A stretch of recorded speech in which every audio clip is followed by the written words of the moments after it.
Assalamualaikum warahmatullahi wabarakatuh. Salam sejahtera bagi kita semua. Pertama-tama, saya ucapkan terima kasih kepada rekan-rekan yang sudah hadir dalam diskusi kelompok kita kali ini. Tema diskusi kita adalah penerapan smart governance melalui sistem pemerintahan berbasis elektronik atau yang disingkat SPBE. Tema ini sangat relevan dengan kondisi saat ini, ketika digitalisasi menjadi bagian tak terpisahkan dari penyelenggaraan pemerintahan. Selanjutnya, izinkan saya memperkenalkan terlebih dahulu narasumber yang akan bersama dengan kita. Satu, narasumber pertama akan menjelaskan gambaran umum apa itu smart governance. Kedua, narasumber kedua akan memaparkan tantangan-tantangan yang dihadapi dalam implementasinya. Kemudian narasumber ketiga akan memberikan perspektif tentang bagaimana peran ASN dalam mendukung SPBE sendiri. Kemudian narasumber terakhir akan menyampaikan dampak nyata bagi masyarakat. Semoga diskusi ini bisa memberikan pemahaman yang lebih mendalam bagi kita semua. Mari kita mulai dengan narasumber pertama. Dipersilahkan. Baik, terima kasih Bu Moderator, Bu Yasinta. Saya mulai. Assalamualaikum warahmatullahi wabarakatuh. Perkenalkan, nama saya Azhar Bashir Baharudin, mau menjelaskan terkait smart governance. Jadi smart governance itu adalah sebuah konsep tata kelola pemerintahan yang memanfaatkan teknologi informasi dan komunikasi untuk meningkatkan kualitas pelayanan publik, meningkatkan akuntabilitas, serta memperkuat partisipasi masyarakat. Menurut saya di era digital sekarang, seperti sekarang, smart governance bukan lagi pilihan, tetapi memang sudah kebutuhan. Pemerintah harus mampu menyesuaikan diri dengan perkembangan teknologi agar bisa memberikan layanan cepat, efisien, dan transparan. Di Indonesia sendiri, implementasi smart governance diwujudkan melalui kebijakan SPBE atau Sistem Pemerintahan Berbasis Elektronik. Hal ini sudah diatur dalam Peraturan Presiden Nomor 95 Tahun 2018 yang biasa disingkat SPBE. Dirancang agar semua proses birokrasi dilakukan secara integrasi melalui sistem elektronik, bukan manual lagi. Mungkin sedikit ada contoh, ada online OSS ya, online single submission. Ini untuk perizinan usaha yang memudahkan pelaku bisnis dalam mengurus izin tanpa harus datang ke berbagai instansi. Ada juga aplikasi e-budgeting atau dan e-procurement yang meminimalisir adanya potensi penyalahgunaan anggaran. Karena semua transaksi sudah tercatat secara digital. Selain itu, SPBE juga mendorong terbentuknya smart city di berbagai daerah seperti mungkin Surabaya, Bandung, dan Jakarta. Melalui konsep smart city ini, layanan publik terintegrasikan dengan teknologi. Misalnya, yang mungkin kita bisa lihat di jalanan itu adanya layanan CCTV yang sudah terhubung, jadi kita bisa akses semua. Kemudian adanya sistem transportasi digital yang menggunakan e-tiket ya sekarang, dan kemudian hingga layanan kesehatan berbasis aplikasi seperti JKN Mobile. Dengan adanya smart governance, masyarakat diharapkan mendapatkan manfaat berupa layanan publik yang lebih cepat dan murah, transparansi proses birokrasi sehingga meminimalisir praktik korupsi, meningkatkan partisipasi masyarakat, misalnya melalui aplikasi aduan online seperti Lapor. Namun tentu saja implementasinya pasti tidak mulus. Ada banyak pasti rintangan ataupun tantangan yang perlu kita bahas, dan mungkin selanjutnya untuk narasumber kedua untuk menjelaskan terkait paparan yang akan disampaikan. Mungkin itu saja. Terima kasih. Assalamualaikum warahmatullahi wabarakatuh.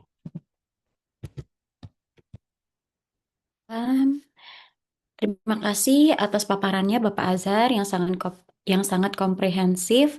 Jadi kita bisa memahami bahwa smart governance bukan sekedar penggunaan teknologi, tapi sebuah strategi besar dalam mengubah cara kerja pemerintahan. Mari selanjutnya kita dengarkan narasumber kedua yang akan membahas tantangan di lapangan. Terima kasih moderator. Sebelumnya, terima kasih atas kesempatannya. Mengenai tantangan sendiri, ada 5 tantangan ya untuk penerapan smart governance. Yang pertama, mengenai tantangan infrastruktur digital. Masih ada kesenjangan nih di antara wilayah Indonesia. Kota-kota besar mungkin sudah memiliki jaringan internet yang cepat dan memadai. Tapi di daerah terpencil, banyak masyarakat yang bahkan belum mempunyai akses listrik maupun internet yang stabil. Kalau infrastruktur dasar ini belum merata, maka penerapan SPB akan berjalan di depan. Sumber daya manusia, khususnya ASN. Tidak semua ASN siap dengan transformasi digital. Ada yang masih terbiasa dengan cara manual, seperti tantangan basah ataupun penggunaan arsip kertas.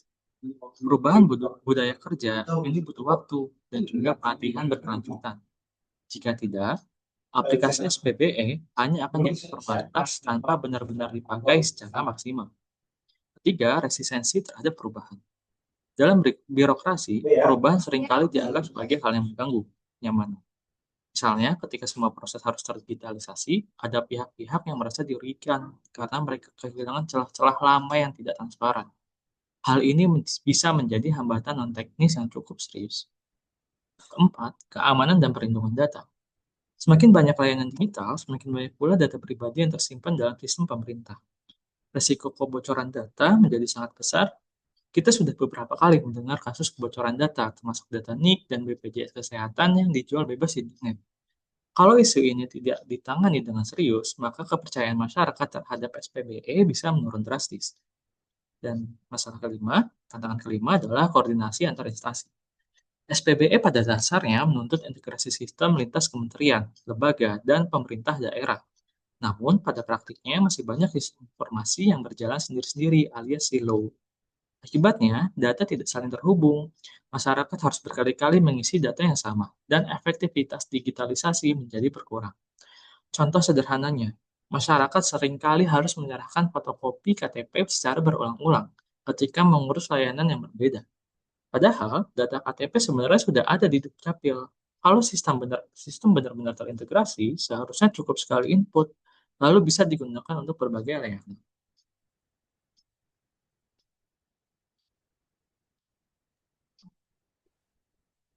Ya, menarik sekali. Jadi meskipun SPBE menjanjikan banyak manfaat, tantangan di lapangan juga tidak bisa dianggap remeh ya.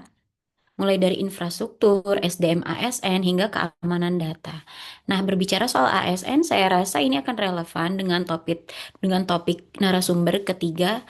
Eh, Terima kasih kepada Bapak Alvia. Kita tahu tantangan besar SPBE, terutama terkait kesiapan ASN. Sekarang saya ingin mendengar pandangan narasumber ketiga.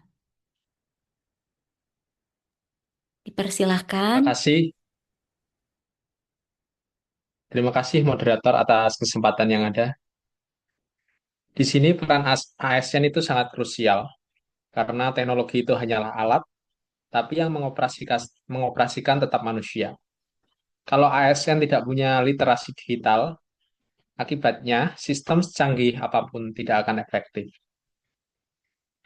Karena itu, ASN harus ditingkatkan kompetensinya, misalnya lewat pelatihan keamanan cyber, data analitik, dan penggunaan aplikasi SPBE. Pemerintah juga sudah mulai dengan program seperti Digital Talent Scholarship untuk memperkuat kemampuan SDM. Selain itu, ada tantangan mindset. ASN tidak bisa lagi bekerja dengan pola lama. Mereka harus lebih adaptif, terbuka dengan transparansi, dan siap diaudit secara digital. Dengan begitu, pelayanan publik akan jauh lebih cepat dan akuntabel. Mungkin sekian yang bisa saya sampaikan. Terima kasih, saya kembalikan ke moderator.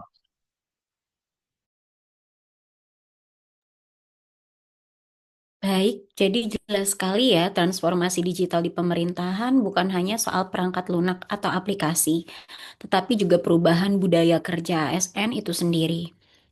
Nah, sekarang kita lihat bagaimana dampaknya secara langsung kepada masyarakat. Saya persilahkan narasumber selanjutnya. Baik, Narasumber yang terakhir ya ini. baik. Terima kasih sebelumnya kepada moderator. Izinkan saya menyampaikan mengenai apa sih dampak utama dari sistem pemerintahan berbasis elektronik itu sendiri. Ternyata dampaknya sangat besar bagi masyarakat, di mana peningkatan kualitas pelayanan publik ini akan menjadi kemudahan akses, efisiensi waktu, kemudian dan transparansi informasi.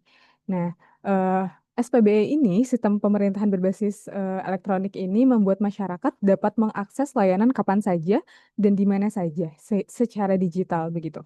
Namun hal ini dapat menciptakan pemerintahan yang lebih transparan, akuntabel, sehingga masyarakat dapat memantau kinerja pemerintah itu sendiri begitu. Yang pada akhirnya eh, ada peningkatan kepercayaan publik terhadap pelayanan pemerintah. Contohnya apa sih gitu ya?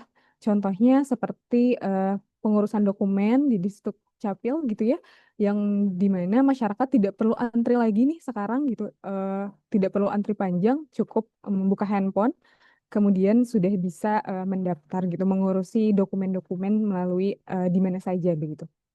Kemudian selain itu juga ada aplikasi seperti Lapor nih yang membuat warga bisa langsung menyampaikan aduannya kepada pemerintah sehingga suara masyarakat bisa lebih cepat didengar oleh pemerintah. Jadi tidak harus langsung melalui A atau B, C tapi bisa langsung gitu ya menggunakan aplikasi itu. Namun hal ini juga memiliki tantangan besar di mana tidak semua masyarakat memiliki literasi digital yang memadai begitu.